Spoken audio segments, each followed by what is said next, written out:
રાજકોટમાં બાગેશ્વર ધામના ધીરેન્દ્ર શાસ્ત્રીના દિવ્ય દરબાર પહેલા ગરમાવો જોવા મળ્યો। આગામી 5, 6, 7ના રોજ રાજકોટમાં દરબાર યોજાય તે પહેલા જ વિવાદ શરૂ થયો। ધીરેન્દ્ર શાસ્ત્રી સામે સવાલ ઉઠાવનાર પરસોત્તમ પીપળિયાને ધમકી મળી। ધમકી આપનારને પરસોત્તમ પીપળિયાએ સોશિયલ મીડિયા પર પોસ્ટ મૂકી જવાબ આપ્યો। તેમણે જણાવ્યું કે શારીરિક રીતે અશક્ત છું, પણ ધર્મના નામે થતા ધતિંગનો વિરોધ માટે કોઈ જ રોકી શકશે નહીં। માનસિક સશક્ત પણ છું। પુરુષોત્તમ પીપળિયાને કોણે ધમકી આપી તે સૌથી મોટો સવાલ થયો। અમારો વિરોધ છે એ માત્ર ને માત્ર દરબારમાં જે ઢોંગ ધતિંગ કરવામાં આવે છે તેની સામેનું છે, જે અંધશ્રદ્ધા ફેલાવવામાં આવે છે તેની સામેનું છે, જે જાદુગીરી કરવામાં આવે છે તેની સામેનું છે, જ્યાં ડાકીની સાકીની પિચાસીની જે કાંઈ ધૂણવામાં આવે છે તેની સામે છે। આ સિવાય અમારો કોઈ વિરોધ નથી। અમો જો સનાતની છીએ અને સનાતની તરીકે અમારે જે કાંઈ કાર્ય કરવાના થતા હોય તે અમે કરી રહ્યા છીએ। ધર્મનો પ્રચાર કરવાનો બધા ધર્મને અધિકાર છે, તેનો પ્રચાર ને પ્રસાર કરવો જ જોઈએ, એના અમે સમર્થક છીએ। અમારો વિરોધ માત્ર ને માત્ર આ ઢોંગ ધતિંગ સામે છે, પરંતુ આને ડાયલ્યુટ કરીને ધર્મ સામેના વિરોધી તરીકે ચિતરી રહ્યા છે। એ માત્ર ને માત્ર આ એક જે વિરોધને ડાયલ્યુટ કરવા માટેનો જ ઉપાય છે તેમનો।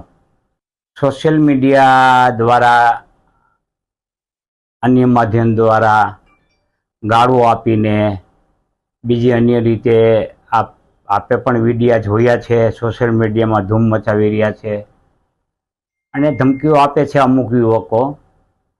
એટલે હું એ યુવકોને દોષિત ગણતો નથી, કારણ કે એ યુવકો હજી પરિપક્વ થઈ રહ્યા છે। એમની ધર્માંધ અને ધર્મજનોની બનાવવામાં જે કાંઈ વિચારધારા છે એ દોષિત છે, એ યુવકો દોષિત નથી।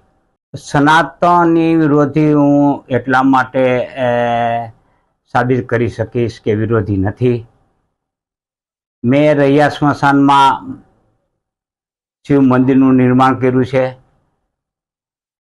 મેં કૈલાસ, અમરનાથ જેવી યાત્રાઓ કરી છે, અન્ય ધાર્મિક સ્થળોની યાત્રાઓ કરી છે।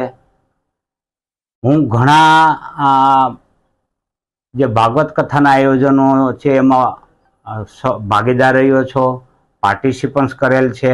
એટલું જ નહીં, મેં દાન પણ આપેલ છે અને અનેક ધર્મ કાર્યમાં હું અગ્રેસર રહ્યો છું। ત્યારે સનાતન વિરોધી હોય તો આ પ્રશ્ન આવે જ નહીં। એટલે હું ખુદ ચુસ્ત સનાતની છું। એટલે મને વિરોધી એટલા માટે ચિતરવામાં આવે છે કે મૂળભૂત ઉદ્દેશ્ય એ ભૂલાઈ જાય અને ધર્મ વિરોધી ચિતરી અને પોતાનો બદઇરાદો સાબિત કરવા માગે છે। એક મોહિલ મોહિધરા નામનો બાલ્ય અવસ્થામાં એ બાળકનું અપહરણ થઈ ગયું છે। એનાથી એનો પરિવાર તો દુઃખી છે, પણ આખી રાજકોટની જનતા પણ દુઃખી છે।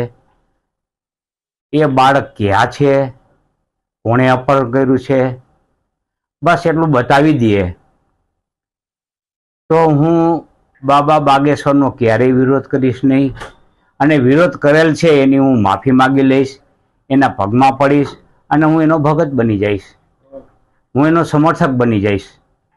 મારે મારા ઘરમાંથી કચરો સાફ કરવાનો હોય।